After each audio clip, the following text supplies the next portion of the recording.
Welcome to episode 4 of a Reading Rainstorm as the wheel wills, as me and Tim do the deep dive into the comparisons between the book and the show. We're on episode 4, still haven't caught up yet. Apologize for that. You know, life gets in the way, kids, work, school. You know, it's always something happening. So we're gonna deep dive into episode 4, talk about the pros, cons, what we think is different from the book, what we see, what we don't see, and go from there. So really hope you guys appreciate this show, and we'll catch you in about a few seconds. Let's let that music play. All right, Tim, what's going on? Oh, just living the dream. Um, I've been reading book 5 more recently, and I noticed one of the things that I didn't notice before about the Children of the Light. And that is? They're supposed to be fully encased in like shining plate armor with conical helmets. Oh yeah, but yeah, and also their rank is kind of supposed to be based off these like knotted braids that they wear. I don't know if it's vertical or kind of horizontal, you know, from like lapel to shoulder or something like that. But yeah, we're not seeing much of that, and I mean, it could be because, you know, we haven't seen them in battle yet. You know, we just kind of seen them on the road, and then also screwing with an Aes Sedai. Right. Everything that we've seen them in has been super low key. Right. Yeah. Exactly. So yeah, a little bit missing there. So yeah, episode 4 begins and end. Well, I think it begins with Egwene, Nynaeve, and all them. They're kind of just continuing off of episode 2, 3, and it ends with Nynaeve doing an epic heal. So that's kind of Which the left and right limits didn't of this. happen at all in the book. Right, this show.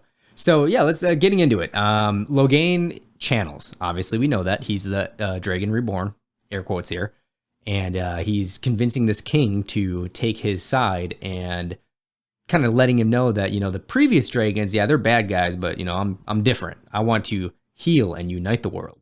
So this the scene kind of goes into a visual that I took through the almost the entire show for this one, which was people cannot see the weavings of the male and the female channeling.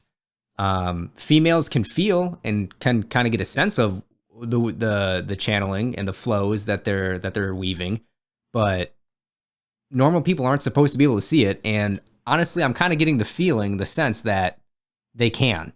What do you think? I think they can. I 100% think that they can. Right. Like the king, when his arm was being bent and that knife was going like towards him, totally thought he could see the weaving. And then a little bit later, when Logain breaks the shield and you know, kills, what's her name, Kareen Nagashi, you know, she obviously, in my opinion, she saw that the shield broke, and that's when the knife, you know, she jumped in front of the knives and, or sorry, jumped in front of the weaves and saved her sisters. So I mean, she may not have seen it. There could be an argument that, you know, she felt the shield break and knew that something bad was going to happen, so she, you know, made a desperate attempt to save her sisters. But you know, in my opinion, I think she could see Logain's weavings.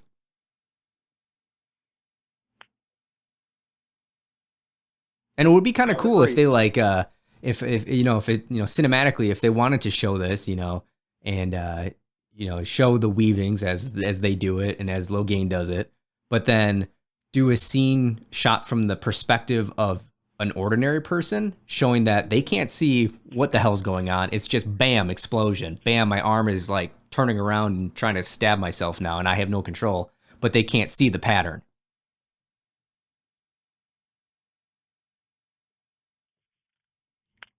That would be an interesting way Interesting. of doing it. Yeah, no, and that's something that I didn't think of while I was watching it, but Yeah, it's just those like little you're not subtle wrong. things. So, okay, moving on from that. I mean, that was a, you know, couple different points in the show when obviously they're weaving the pattern and whatnot. Um, there's a scene in the book, in the first book. It's in the preface, I believe, the original breaking of the world, that I really feel like would have been cool for this show. Do you remember that with Baalzamon and the person that Rand is conflicting with in his head? I can't think of his name off the top of my head. Do you remember his name? Luce Theron. Yeah, Luce Theron Telamon. And him killing his wife and then ultimately breaking the world. That whole scene, like when it plays out, when you read that first book, you're like, what in the F is going on? And then that moment in time is referenced throughout, I don't know, probably all the books.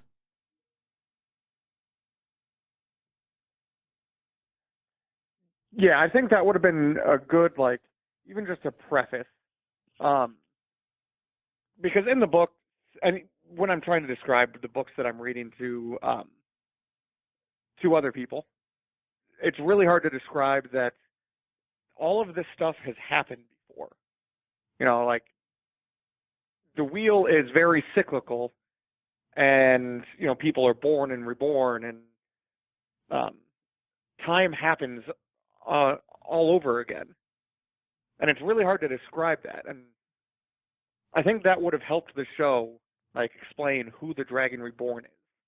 It opened up with the Red Sisters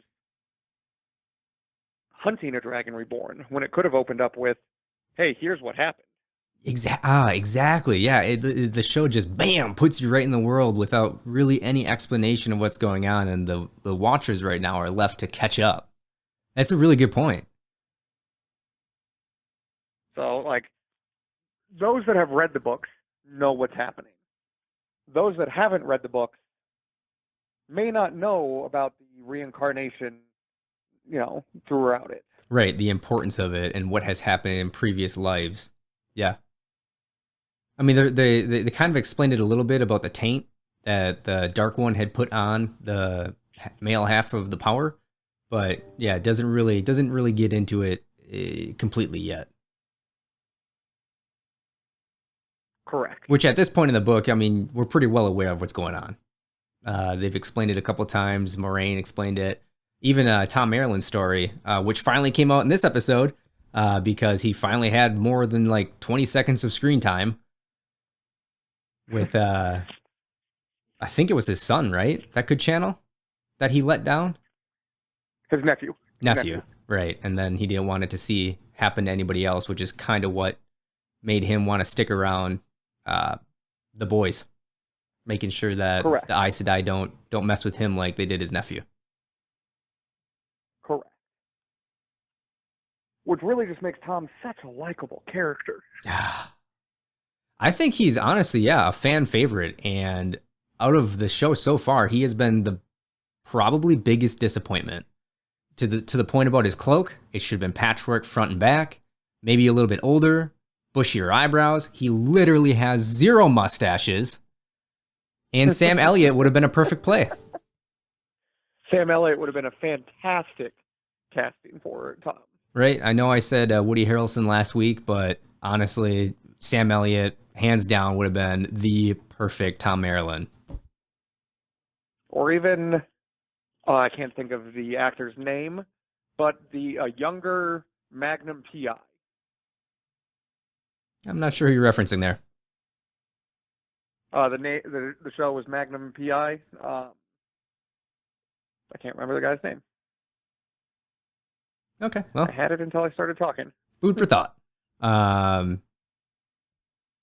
Oh, actually, we were just talking about the Dragons Reborn, and this is one of your points that you brought up in a previous episode, which was that you think that it could potentially be a female. And Moraine was talking to, I believe it was Lysandra or Karine, and she references again that there have been multiple Dragon Reborns claiming themselves to be, and then she says men and women, furthering the point that a woman could be the Dragon Reborn in this season or in this show. And it just kind of keeps blowing my mind because never in the book do they reference a woman claiming to ever be the Dragon Reborn. No, because it's impossible for women to be the Dragon Reborn.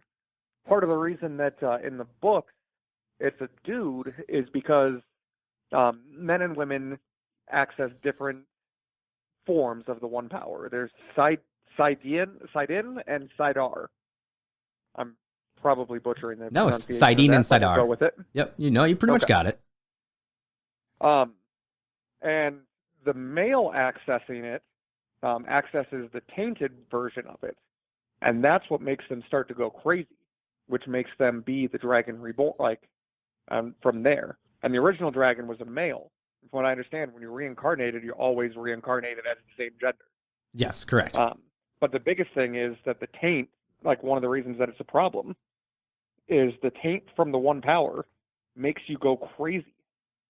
Exactly, yeah. And that's why people are afraid of the dragon reborn. They're afraid of him snapping. And the prophecy, but I don't think this show has touched on the prophecies yet about what the dragon is supposed to be doing.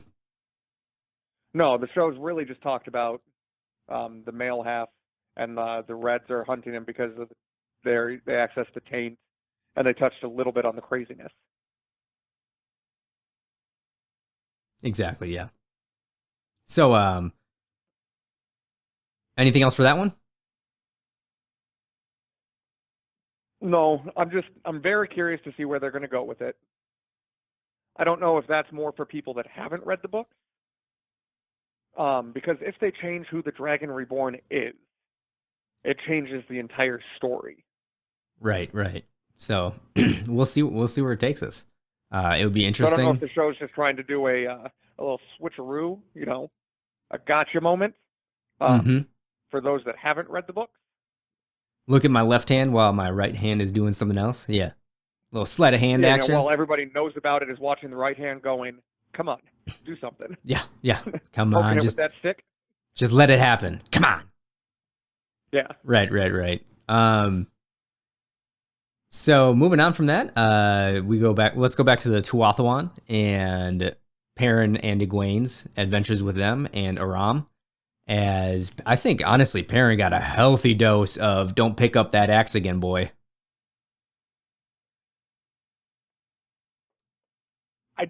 I also agree. The one time we've seen him pick up that axe was in the beginning a little bit, right? Like as of this point. Yeah, he hasn't touched it since. I don't even know if he has it on him. I haven't seen it. So unless it's in like a backpack somewhere. Right. Which, by this point in the book, Perrin has already done a little bit of fighting with the axe. We've skipped over entire battles, done a whole bunch of things. So we're changing Perrin's character quite a bit, actually. Yeah, a little bit. Well, they're not developing his character yet, really. And you're right. Yeah, we missed a White Cloak battle. Silent type. Yeah. We did miss a White Cloak battle, which would have been pretty epic. And Perrin's ability to control the wolves hasn't been fully touched on yet. And they really haven't developed his character as much as the book has at this point. But the Tuathawan, to be honest, they're pretty much spot on to what I pictured. Bunch of caravans, like gypsy lives, a little bit hippie-ish. Oh, absolutely. I'm very happy with the Tinkers. Oh yeah, they're great. They're great. Way of the leaf. So kind of a harder thing to screw up, though, to be honest. But they did him justice. It is a very hard thing to screw up at this point. So yeah, no kidding. Speaking of battles, I can't remember, and I didn't do my due diligence. I apologize. Maybe you did. Was there this epic battle to save Loghain's life? And the battle was pretty epic. When this army came down and they started channeling, and the warders started taking action and whatnot, it was intense. I loved that whole scene, that whole ending scene of the show. Yeah, there was not. The first time we see Loghain in the books, so keep in mind this is in the books, is when they're in Camelin. Camelin, yeah. Camelin. I always pronounce it like Camelot. All right. It's not too wrong. With the two characters, the two guys that come out. Anyways, let's get ahead of myself. So they're in Camelin and they're being paraded through the streets, and Matt at this point is sick in the books, mm-hmm. and Rand goes to try to see him, Yep. That's right. That's right. So, and And that's when we go ahead. he was being paraded by Red Sisters too. Correct. Like it was just Red Sisters, which is actually kind of an important piece to the book. I just finished book 5, by the way, so that's where my knowledge begins and ends with this with the series of books. I'm gonna start book 6 soon, but yeah, they touch a little bit of why that's important a little bit later in the series. But however, So though, the battle yeah, was pretty cool. the battle was pretty cool. I feel like it was very unnecessary though. It was very cool. But at this point in the book, Moraine, Lan, and Nynaeve are just kind of doing things. They're not really the main focus that the show made them be. You Right. know, and then the warders and the other Aes Sedai really aren't that big in at this point either. So I'm very curious going forward what else they're going to change because this is going to start running a chain. And this is episode 4 out of 8. 8 total for this season. Yes. So we're halfway through. And as far as so in the books, there are 53 chapters. And we are about chapter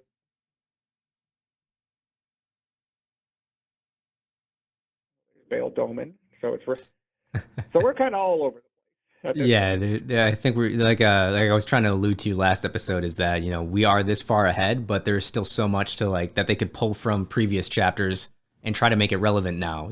So yeah, we're a little bit over the place. I still Because don't we think haven't that they're gotten to Whitebridge yet. right. Yep. True. And then And then there. something pretty big happens in Whitebridge. Shh. We'll get there. We'll get there. Um. So we're looking at like 25. We'll just say 25-ish. Okay. Yeah, that's fair. That's fair. Plus they're adding in new stuff, so Yeah. again, not That's why I terrible. have to throw the ish in. Yeah.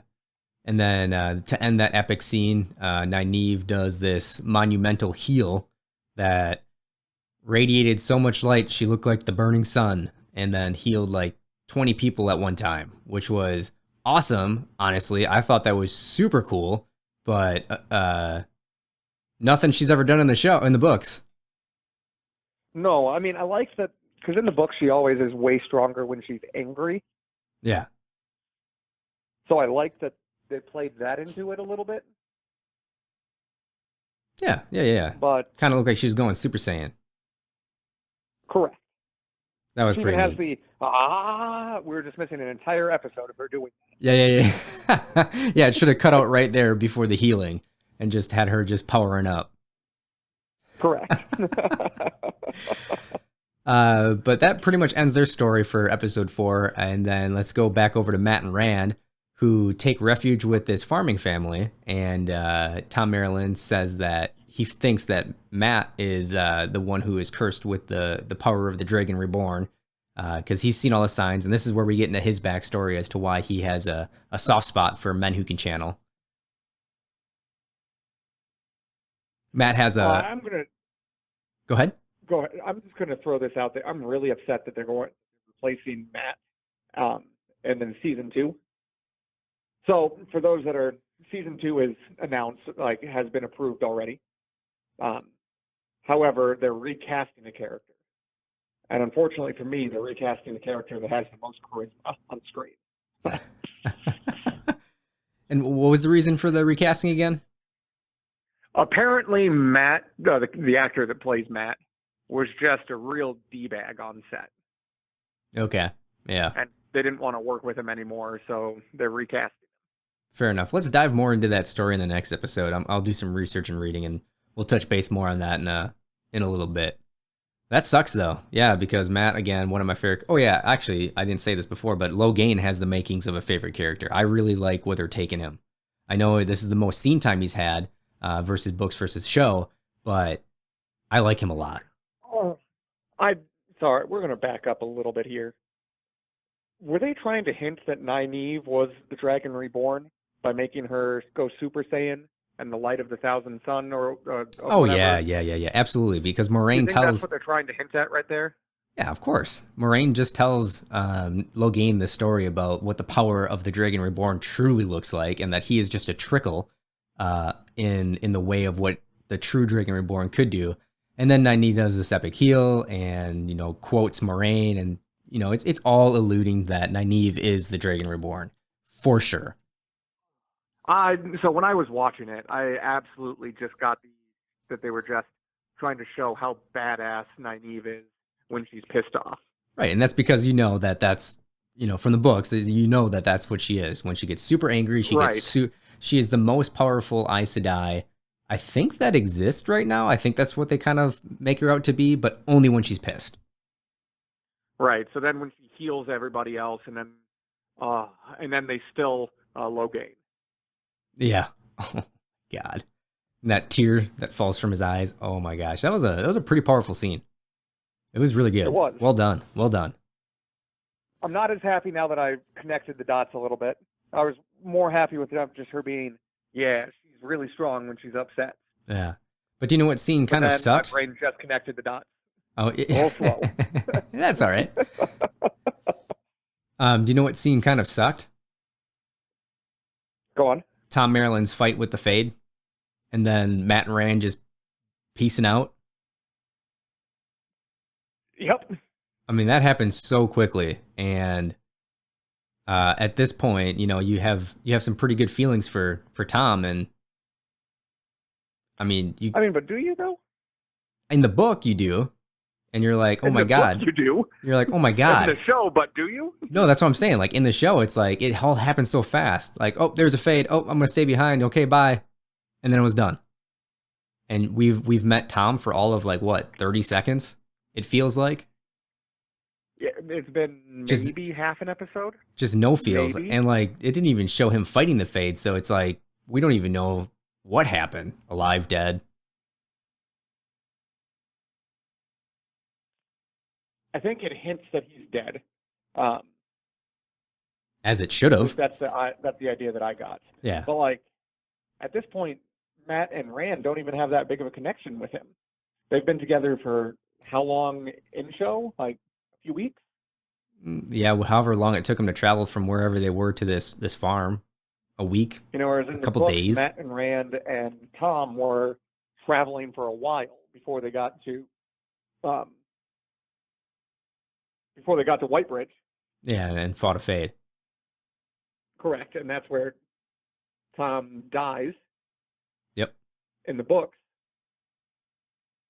But he also went out in the books way better. Oh yeah. With knives just appearing in his hand as he's throwing them. Blaze of And you glory. go, yeah, you're just like, okay, he's an old guy, but he's still got it. He's still got it.